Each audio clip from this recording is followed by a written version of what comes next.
Subscribe now and press the bell icon. Never miss an update.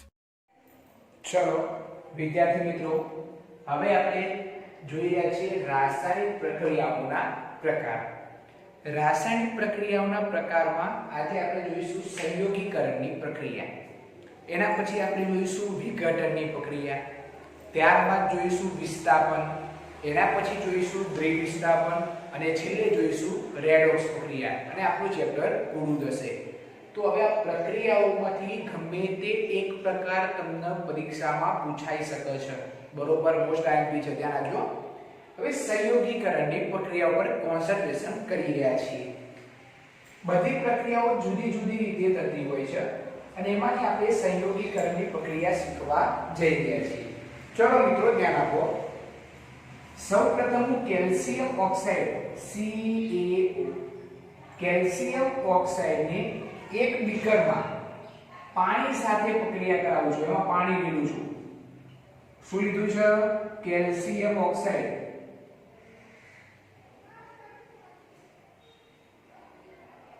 Calcium oxide અને આ શું છે? પાણી. ઓકે, એક બીકરમાં કેલ્શિયમ ઓક્સાઇડ ચૂનો લીધો છે. કેલ્શિયમ ઓક્સાઇડ નો મતલબ શું થશે? ચૂનો. તમે ઘરે પણ આ કામ પ્રક્રિયા કરેલી છે. દીવાલ દોરતા પહેલા આગલા દિવસ તમે માટલામાં ચૂનો પલાળો છો? હા, તો એ ચૂનો પલાળો ત્યારે શું થાય છે? તમે જોતા છો માટલામાંથી આપણને ઉષ્મા છૂટી પડેલી જોવા મળે છે, ગરમી છૂટી પડે છે અને ચૂનાનું પાણી તૈયાર થાય છે. તો એ જ પ્રક્રિયા આપણે શીખવા જઈ રહ્યા છીએ. ચલો, કેલ્શિયમ ઓક્સાઇડ ચૂનો આપણે કઈ અવસ્થામાં લીધો તો? સોલિડ એટલે S, પાણી લિક્વિડ અવસ્થામાં એટલે L. બંને વચ્ચે પ્રક્રિયા થઈ આપણને calcium hydroxide CaOH twice calcium hydroxide શું બને છે? Calcium hydroxide.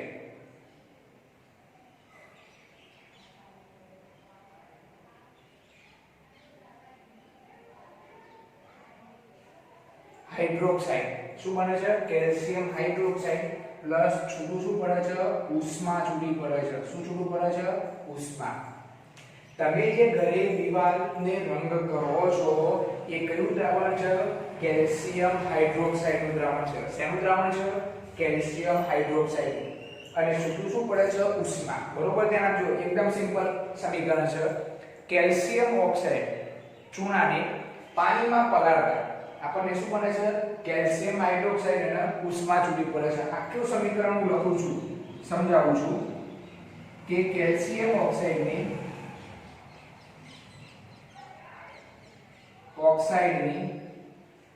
પાણી સાથે પ્રક્રિયા થઈ શું બને છે? કેલ્શિયમ હાઇડ્રોક્સાઇડ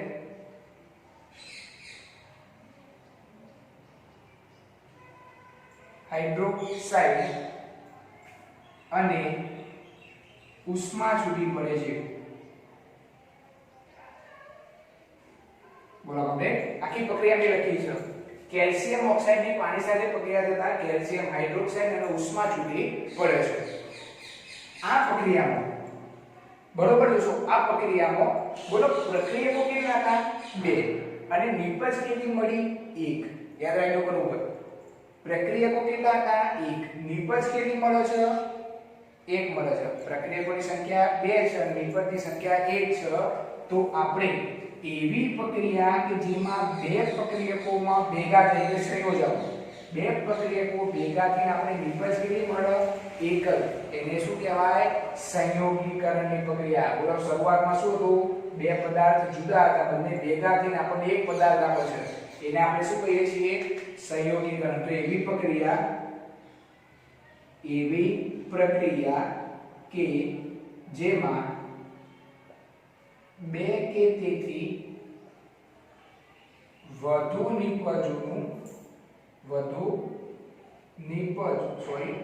પ્રક્રિયકો સંયોજાઈને એક જ નિપજ આપે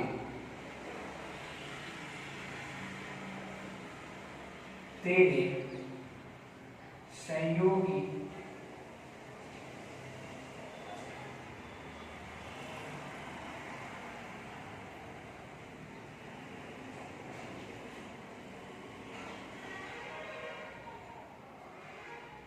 પ્રક્રિયા કહે છે. ઓકે, સંયોગીકરણની પ્રક્રિયા કહેવાય છે. પ્રક્રિયાની શરૂઆતમાં બે પ્રક્રિયકો ભેગા થઈ, બે હોય કે ત્રણ હોય કે ચાર હોય, પણ નિપજ સામે કેટલી મળી જુઓ? એક. આ બે પ્રક્રિયકો ભેગા થઈને એક જ પદાર્થ આપ્યો. તો આવી પ્રક્રિયાઓ જેટલી જેટલી તમને જોવા મળી એને શું કહેવાય છે? સંયોગીકરણની પ્રક્રિયા. ઓકે, ચલો, કેલ્શિયમ ઓક્સાઇડ પાણી સાથે જોશથી પ્રક્રિયા કરીને આપણને કેલ્શિયમ હાઇડ્રોક્સાઇડ અને ઉષ્મા છૂટી આપે છે. ઓકે, ત્યારબાદ બીજી પ્રક્રિયાઓ જોઈએ. ચલો ધ્યાન આપજો.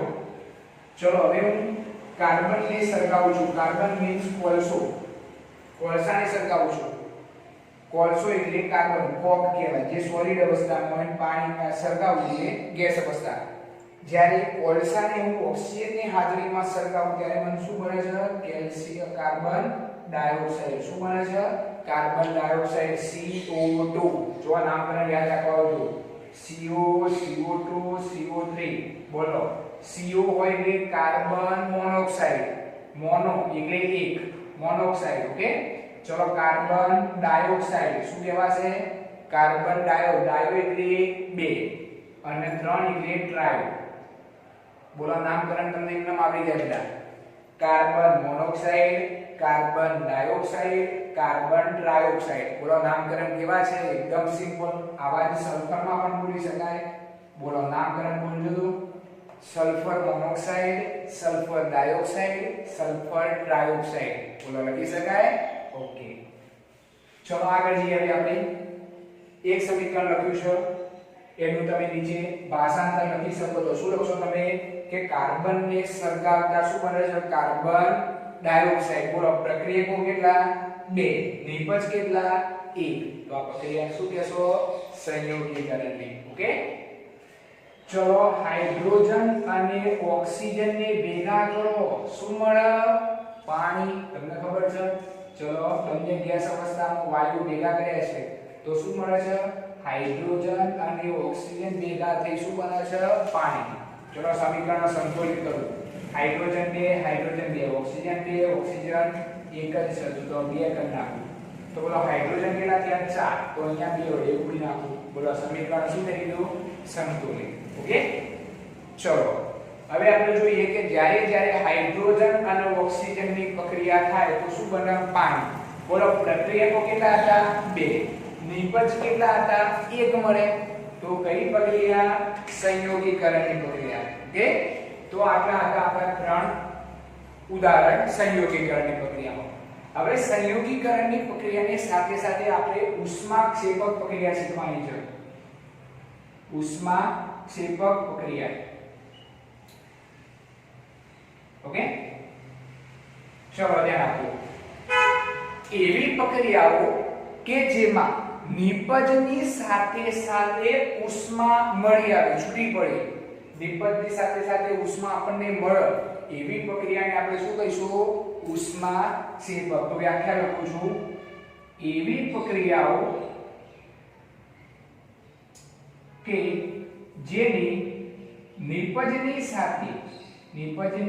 સાથે ઉષ્મા છૂટી પડે, ઉષ્મા છૂટી પડે તેવી પ્રક્રિયાઓને કઈ કહેવાય છે? ઉષ્માક્ષેપક. કઈ પ્રક્રિયાઓ કહેવાય છે? ઉષ્માક્ષેપક પ્રક્રિયાઓ કહેવામાં આવે છે. બોલો કમ્પ્લીટ. જો ચલો હવે એનું આપણે સમીકરણ લખીએ, આપણને વધારે ખબર પડશે. ચલો આપણે પહેલી પ્રક્રિયા શીખી ગયા એટલે આની પ્રક્રિયા છે.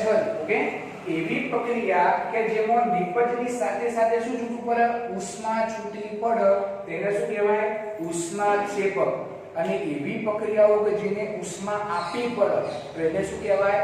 ઉષ્મા શોષક.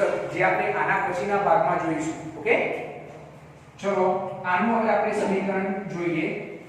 ચલો સૌપ્રથમ આપણે મિથેન વાયુ, કુદરતી વાયુ કહેવાય CH4. શું છે? મિથેન. મિથેન વાયુ છે કુદરતી વાયુ પણ કહી શકાય. શું કહી શકાય? કુદરતી વાયુ. ઓકે, કુદરતી વાયુ આપણને આપેલું છે, એને આપણે સળગાવીએ એટલે ઓક્સિજન સાથે પ્રક્રિયા કરે છે. મિથેન વાયુને જ્યારે આપણે સળગાવીએ એટલે ઓક્સિજન સાથે પ્રક્રિયા કરી અને આપણને કાર્બન ડાયોક્સાઇડ અને પાણી છૂટું પડે છે. આપણે કોઈ પણ સાદી ભાષામાં વાત કરીએ તો આપણે ગેસને સળગાવીએ અને ઉપર હાથ રાખીએ તો આપણને ખબર પડે, થોડો ઉપર રાખવાનો, પછી ગેસ ઉપર નહીં રાખવાનો.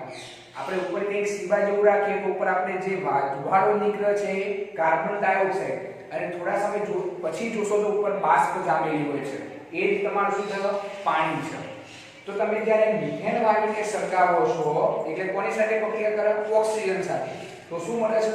કાર્બન ડાયોક્સાઇડ પ્લસ પાણી, અને જોડે જોડે શું આપે છે? ઉષ્મા છૂટી પડે છે. ખ્યાલ છે ને? શું છૂટું પડે? ઉષ્મા છૂટી પડે છે.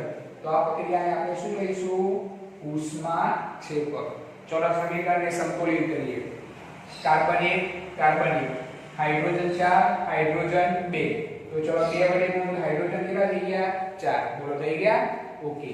ઓક્સિજન 2, બોલો ઓક્સિજન કેટલા છે? 2 4. તો કેટલા વડે ગુણવા પડશે? 2 વડે. તો બોલો સમીકરણ સંતુલિત થઈ ગયું છે, જોઈ શકો છો તમે. બોલો કમ્પ્લીટ. ચલો આથી પહેલી પ્રક્રિયા. હવે આપણે જોઈએ બીજી પ્રક્રિયા, જે આપણા મનુષ્યના શ્વસનની પ્રક્રિયા છે. ચલો મિત્રો આપણે વાત કરીએ કે આપણે ખોરાક ખાઈએ છીએ એનું શું થાય છે એક વસ્તુ સમજીએ. ચલો આપણે ખોરાક ખાધો, મોંમાં મૂક્યો, એના દાંત વડે શું થાય છે? નાના નાના ટુકડાઓમાં વિભાજન થાય છે. જીભ છે એ લાળ રસ સાથે ભેગા કરી એને અન્નનળીમાં મોકલે છે. એ ખોરાક ક્યાં જાય છે? જઠરમાં. જઠરમાં ખોરાક 4 થી 5 કલાક શું થાય છે? વલોવાય છે. ત્યાંથી ખોરાક ક્યાં જાય છે? નાના આંતરડામાં. હવે બરોબર ધ્યાન આપજો. નાના આંતરડાનું કામ શું છે? જે ખોરાક તમે ખાધો છે એમાંથી ચરબી, પ્રોટીન, વિટામિન, કાર્બોદિત પદાર્થો, સાદી ભાષામાં એને કહેવાય ગ્લુકોઝ. શું કહેવાય? ગ્લુકોઝ. આ બધું નાનું આંતરડું શોષશે બધું અંદરથી, અને એ બધાને શેમાં? ધમની એટલે કે લોહીમાં ભળે છે. એ બધું પ્રોટીન, ચરબી, વિટામિન, કાર્બોદિત પદાર્થને શોષી અને બધું શેમાં ચલાવે છે? લોહીમાં. બોલો કમ્પ્લીટ. એ આગળનો ભાગ ક્યાં જાય છે આપણે પછી ચર્ચા કરીશું ચેપ્ટરમાં. હવે આપણે જે ખોરાક ખાધો તો એમાંથી ચરબી, વિટામિન, પ્રોટીન, કાર્બોદિત પદાર્થ એ બધા લોહીમાં આવી ગયા છે. હવે તમારે ખોરાક શા માટે કહીએ છીએ ભાઈ? આપણે ખોરાક શા માટે કહીએ છીએ? કોઈ પણ કાર્ય કરવું હોય તો ખોરાક, ઊર્જાની જરૂર પડે છે. તો આ ઊર્જા આપણને ક્યાંથી મળે છે? જે ખોરાક ખાધો છે એમાંથી. તો આપણે વસ્તુ હવે લોહીમાં પડી છે. હવે લોહીમાં એ વસ્તુમાંથી ઊર્જા બનાવવી હોય તો એની ઓક્સિજન સાથે પ્રક્રિયા થવી જરૂરી છે. બરોબર ધ્યાન આપજો. આપણે જે વસ્તુ ખાધી તો એનું શેમાં રૂપાંતર થયું? જ્યારે લોહીમાં. કાર્બોદિત, પ્રોટીન, ચરબી બધા લોહીમાં પડ્યા છે. હવે એ ઓક્સિજન સાથે પ્રક્રિયા કરશે ત્યારે જ આપણને શું મળશે? ઊર્જા. આપણે કામ કરવાની ઊર્જા મળશે. તો એના માટે આપણે શ્વાસમાં કયો વાયુ લઈએ છીએ? ઓક્સિજન. તો ચલો ધ્યાન આપજો. હવે સમીકરણ લખું છું. ગ્લુકોઝ C6H12O6 એક્વિયસ સોલ્યુશનમાં આપણે ગ્લુકોઝ આપણા શરીરમાં રહેલો હોય છે. આપણે જે વાત કરી ગ્લુકોઝ મીન્સ ગ્લુકોઝ. આપણા શરીરમાં પ્રોટીન, ચરબી, વિટામિન બધા જે લોહીમાં પડ્યા તે બધું શું છે? ગ્લુકોઝ. હવે એની કોની સાથે? 6 મોલ ઓક્સિજન જે વાતાવરણમાંથી હું લઉં છું અને જે તે અંગોમાં ઓક્સિડેશન પ્રક્રિયા થાય છે. હવે જોજો શું બને છે? 6 મોલ કાર્બન ડાયોક્સાઇડ અને 6 મોલ પાણી છૂટું પડે છે, અને જોડે જોડે આપણને શું આપે છે? ઊર્જા આપે છે. તો એકવીએસ સોલ્યુશનમાં કાર્બન ડાયોક્સાઇડ બહાર કાઢીએ છીએ, લિક્વિડ અવસ્થામાં આપણે પાણી છૂટું પડે છે અને ઊર્જાનો આપણે એટીપી સ્વરૂપમાં ઊર્જા ઉપયોગ કરીએ છીએ. બરોબર ધ્યાન આપજો. સમીકરણ આપણા લોહીમાંથી ગ્લુકોઝ ફેફસામાંથી જે ઓક્સિજન વાયુ લીધો તો એ હૃદય દ્વારા દરેક અંગો સુધી પહોંચાડવામાં આવે છે. એટલે શું પહોંચે છે? આપણે ઓક્સિજન દરેક અંગો સુધી. અહીંયા સુધી ગ્લુકોઝ અને ઓક્સિજન પહોંચી ગયા છે. હવે એક અંગને મારે ઊર્જાની જરૂર હોય તો ત્યાં શું થશે? ઓક્સિડેશન પ્રક્રિયા. હવે ઓક્સિડેશન પ્રક્રિયા થાય ત્યારે શું કરે? 6 મોલ કાર્બન ડાયોક્સાઇડ, 6 મોલ પાણી અને ઊર્જા. જે આંગળી મૂવમેન્ટ કરવા માટે જે ઊર્જાની જરૂર પડે છે ઊર્જા હું વાપરું છું. અંદરથી કાર્બન ડાયોક્સાઇડ વાળો જે છૂટો પડે છે એ શીરા દ્વારા આપણા ફરી એટલે આપણા ફેફસામાં આવી જાય છે અને પછી આપણે ઉશ્વાસમાં કાર્બન ડાયોક્સાઇડ બહાર કાઢીએ છીએ અને જે પાણી છૂટું પડ્યું છે એ આપણે ઉત્સર્જન પ્રક્રિયાઓમાં આપણે વાત કરીએ છીએ પાછળના ચેપ્ટરોમાં ઉત્સર્જન પ્રક્રિયામાં એનો આપણે શું કરીએ છીએ નિકાલ કરતા હોઈએ છીએ ઓકે તો આપણી શ્વસનની પ્રક્રિયા છે પરીક્ષામાં પ્રશ્ન 1 માર્ક્સમાં પૂછાય કે મનુષ્યના શ્વસનની પ્રક્રિયાનું સમીકરણ આપો શું લખશો ગ્લુકોઝ આનું સૂત્ર C6H12O6 એની કોની સાથે 6 મોલ ઓક્સિજન સાથે પ્રક્રિયા થઈ 6 મોલ કાર્બન ડાયોક્સાઇડ 6 મોલ પાણી અને ઊર્જા છૂટી પડે છે ઓકે તો આ શરીરમાં આપણે આ જે પ્રક્રિયા છે એમાં ઉષ્માનું સ્વરૂપ જ છે ઊર્જા એક પ્રકારની શું કહેવાય ઉષ્મા તાકાત જ કહેવાય છે એટલે સ્વરૂપ છે એટલે આપણે એને ઉષ્મા કે ઊર્જા સમજી શકીએ છીએ એટલે ઊર્જા છૂટી પડે છે એટલે આપણે એને શું કહીશું ઉષ્મા ક્ષેપક પ્રક્રિયા અને ત્રીજી પ્રક્રિયા આપણે સમજવા જઈ રહ્યા છીએ છેલ્લી જેને સાદી ભાષામાં સમજાવું છું કે આપણે વનસ્પતિના નકામા પદાર્થો આપણે હોય છે એનું આપણે વિઘટન કરી જમીનમાં દાટીએ છીએ તો એમાંથી શું બને છે ખાતર બને છે તો ખાતરમાં તમે જાણો છો ખાતરનું કોઈ જગ્યાએ નાખો તો કોઈ છોડની વૃદ્ધિ કેવી થાય છે સારી થાય છે તો એ ખાતરમાં શું ભરાયેલું છે ઊર્જા તો આવા પદાર્થો નું વિઘટન થઈ ખાતર બનવાની જે પ્રક્રિયા છે એ પણ શું છે ઉષ્મા ક્ષેપક રાસાયણિક પ્રક્રિયા છે તમને પરીક્ષામાં સંયોગીકરણની પ્રક્રિયા પૂછાય તો તમારે સમજાવવાનું છે આ સમીકરણના નીચે લખવાનું શું લખવાનું કોલસાનું દહન કરતા આપણને શું મળે છે કાર્બન ડાયોક્સાઇડ બોલો પ્રક્રિયકો કેટલા 2 નિપજ કેટલી 1 તો આ બે પ્રક્રિયકો સંયોજાયા અને એક જ નિપજ બની એટલે આને શું કહેવાય છે સંયોગીકરણની પ્રક્રિયા ચલો હાઇડ્રોજન અને ઓક્સિજન ભેગા થઈ શું બન્યું એક જ પાણી બન્યું એક જ વસ્તુ બની એટલે શું કહેવાય છે સંયોગીકરણની પ્રક્રિયા અહીંયા સુધી લખવાનું રહેશે